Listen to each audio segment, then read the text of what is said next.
Now, there is a consequence, an adverse health consequence of the way that we live. If we look back 20 years ago, about 14% of the population in the UK were obese, had a body mass index of over 30. And about 2% of the population had diabetes. Now, if we fast forward 20 years to 2011, we've got a quarter of the population being obese, and actually about 2/3 of the population are overweight. So you're more likely to be above a healthy weight than at a healthy weight in the population today. And this has health consequences. 6% of the population now have diabetes, a tripling in the last 20 years. So diabetes is a disease about sugar. Not the sugar that we eat, but the sugar in our blood. And what happens when you have diabetes is that you can't control your blood sugar levels and they get too high. There's two types of diabetes, type 1 and type 2. Type 1 diabetes is a disease where your body doesn't produce insulin. So insulin is the hormone which controls your blood sugar levels. But by far the most common type of diabetes is type 2. 90% of diabetes is type 2. What happens in type 2 diabetes is the body produces insulin, but it doesn't work properly. So what we say is the body's tissues are resistant to the effect of insulin, or you've got insulin resistance. Now, insulin resistance in type 2 diabetes is very much a disease of affluence. Two of the biggest risk factors for diabetes are obesity, so getting too fat, and not doing enough physical activity, which is a consequence of our urbanized, westernized lifestyle that we live in, and that's why diabetes is on the rise. Now, diabetes is bad news. It increases the risk of heart disease substantially. It's a major cause of blindness. It's a major cause of kidney disease. It causes nerve damage, particularly in the hands and feet. So people with diabetes often have difficulty of feeling with their hands and feet because of this nerve damage. It's one of the major causes of amputation. And it's a major cause of mortality. Having diabetes, type 2 diabetes, reduces life expectancy by 7 to 10 years. Okay, so it's a big problem. It's also a very expensive disease. Diabetes on its own, a single disease, is responsible for 10% of the National Health Service budget. 10% from one disease. And that's projected to double over the next 25 years. So diabetes is a really big problem, and we need to be interested in how to prevent it, to prevent all the health consequences and the economic consequences of the disease. Now, one of the things about diabetes is that it's not an equal opportunities disease, okay? It missed the day of diversity training at school, okay? So it doesn't treat everybody equally, and what culture, what ethnic group you come from will influence your diabetes risk. And I can illustrate this in sort of my own family. So this is a picture from about just under 40 years ago. So that's my mother. Now, my mother was born in Trinidad in the West Indies. She's of black Afro-Caribbean descent. She came to the UK as a young adult, and then she went to live in Hong Kong. My dad's white European. He also went to live in Hong Kong, and that's where they met. But one of the things that we see is my mum, because she's Afro-Caribbean, has all other things equal, twice the risk of developing diabetes that my dad has, okay? Just because she's of black Afro-Caribbean descent. Now, what actually happened in middle age was both my parents did develop type 2 diabetes. And because of that, because I've now got a very strong family history of diabetes, my risk of diabetes is 5 times as high as somebody who doesn't have a family history of diabetes. So one of the things I'm very interested in is why is it that different people living in the same environment have very different risk of developing diabetes? Now, we see this in the population as a whole. I've just pulled down some figures of the numbers of people, the prevalence of diabetes in different ethnic groups in the UK and the US. We've got data here for white Europeans in the UK and US, and about 5 or 7% of the population, the white population, develop diabetes in these countries. If you now look at the black population, they've got about twice the risk of developing diabetes as the white population. And if you look at South Asians, so these are people of Indian and Pakistani ethnic origin, their risk of diabetes is about 4 times as high as the white population. So living in this same environment there's very different risk of diabetes depending on what your ethnic group is. Now you'd say, well, it's about the genes, which is true to some extent, but it's not only about the genes, because if we then say, well, let's look at black people living in Africa, and we look at the risk of diabetes, it's very low. Or we look at the prevalence of diabetes in rural India, that's also very low. So it's not only about the genes. Now I can illustrate this in this way. If you're a white person here or a black or a South Asian person living in a traditional environment, so you're living in an environment that's not urbanized, you're not too fat, and you're engaging in regular physical activity, both these groups will be at relatively low diabetes risk. So in an environment where you're thin and you're active, pretty much everybody's at relatively low diabetes risk. Now, if we move to this westernized environment that we live in, what happens is risk of diabetes increases in everybody. But it increases more in certain ethnic groups. It increases more in black and South Asian groups than it does in white groups. Now, one of the reasons for this is differences in the adverse effects of getting fatter. Okay, differences in the adverse effect of obesity between the different ethnic groups. And I can illustrate this here. So what we've got on this in this graph is the incidence, the number of people developing diabetes against body mass index. Your body mass index is a measure of your weight for height. So we normally say that normal weight is a body mass index of between 18.5 and 25. Overweight is 25 to 30. And a BMI of 30 is what we call obese. And if we look at the diabetes incidence in a white population as people get fatter, what we see is the risk of diabetes increases. Now, if you're a black person with that same increase in diabetes, we see a much bigger adverse effect in terms of diabetes risk. So when the groups are thin, there's a very small difference in diabetes risk, but as they get fatter, the difference in risk increases hugely. So the adverse effect of getting fatter is much greater if you're of black ethnic origin compared to if you're white. And if you're South Asian, the story's even worse. We've got this huge increase in risk associated with obesity in people who are of South Asian ethnic origin. Traditionally, what we do is we say that people are obese if they have a body mass index of at least 30, okay? So this is the value here that we normally say, this is what obesity means.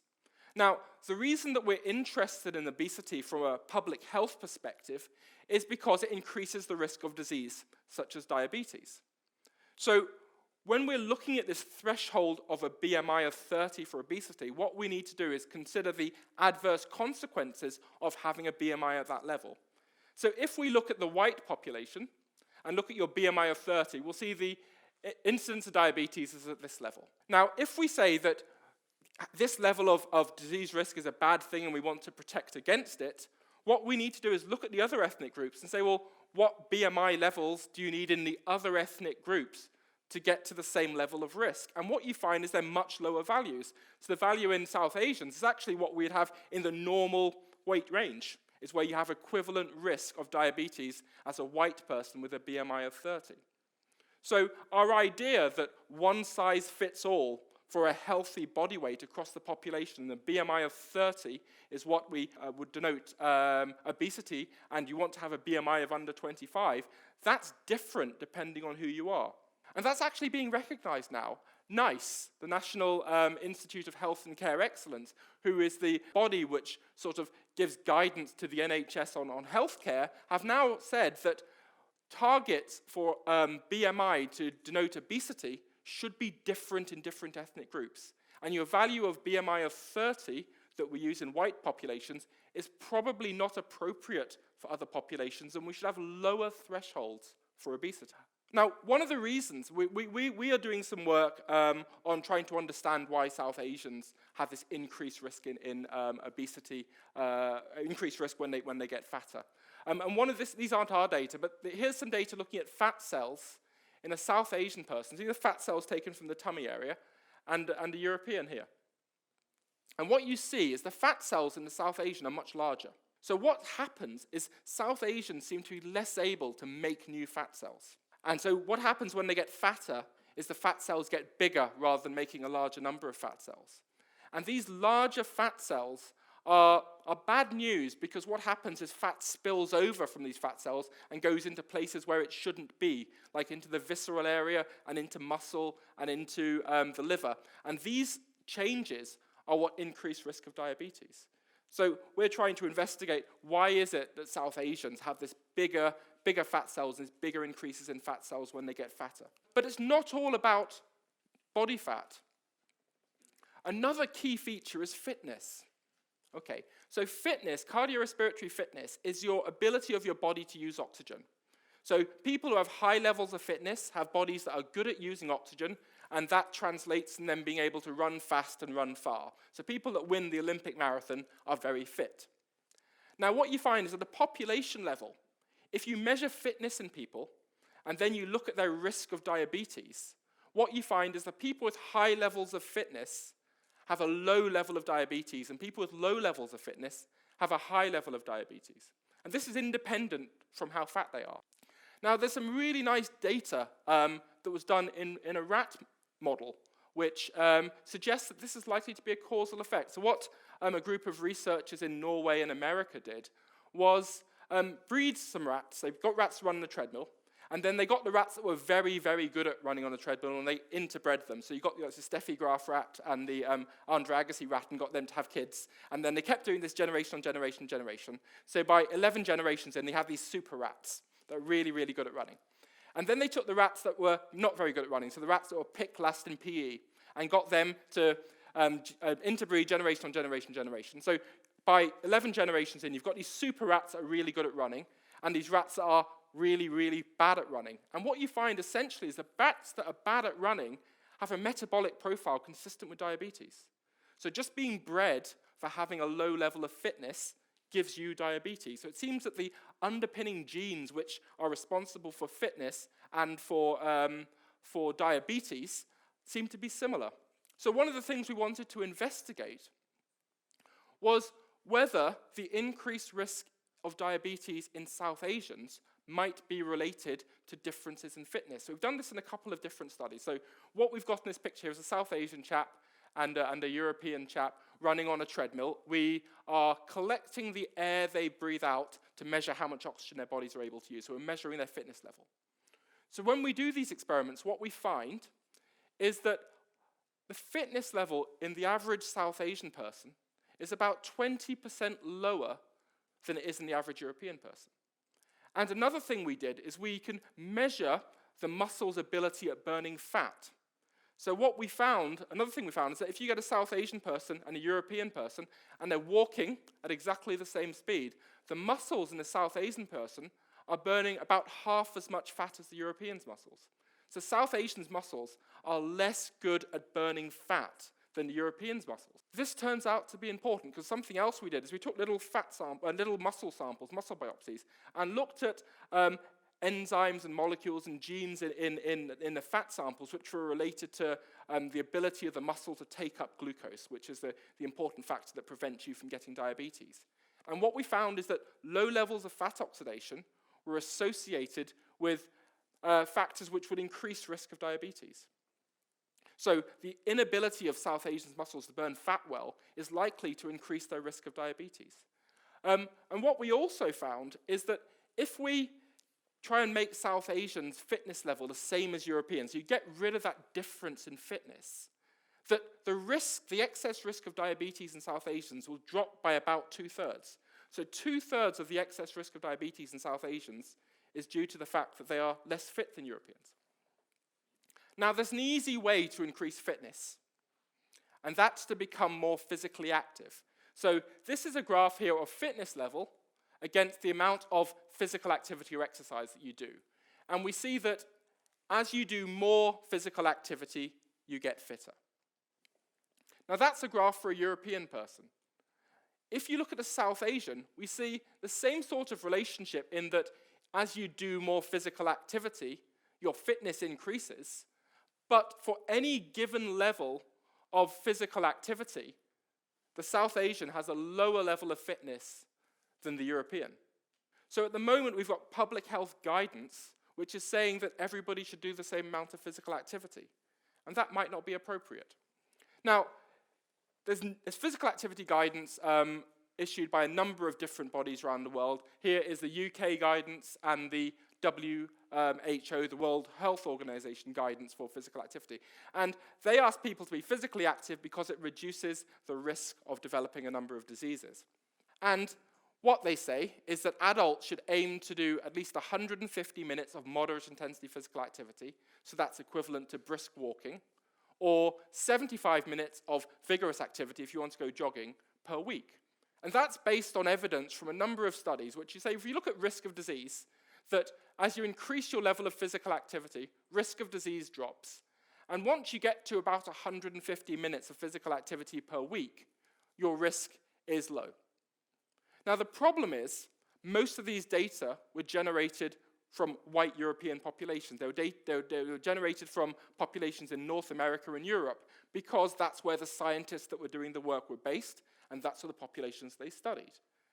That's only 1/6 of the world's population. And so we don't know whether these values are appropriate for the other 5/6 of the world's population. So we did some work in South Asians to try and work out what an appropriate level of physical activity would be to give a South Asian person the same level of risk as a European person. And what we come up with is a number of about 250 minutes per week.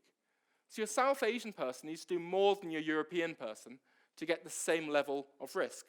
And so our idea that in terms of physical activity guidelines and public health guidance, whether one size fits all may not be appropriate, because that's what we say at the moment. At the moment, we say that you should aim for a body mass index of less than 25, and you should do at least 150 minutes of moderate intensity or 75 minutes of vigorous intensity activity per week. Now, moving forward, we might move to a situation where this person here is white European, so they might aim to get a body mass index of 25 and do 150 minutes of physical activity per week. This person here is Chinese, probably needs to have a lower BMI and a higher level of physical activity to get the same level of risk. And this person here is South Asian, so they need a lower BMI again and a higher level of physical activity to get the same level of risk. So going forward, what we are likely to see is that public health guidance will be stratified by ethnicity, and different people will need to do different amounts of activity and have different levels of body weight for the same level of risk. So thank you very much.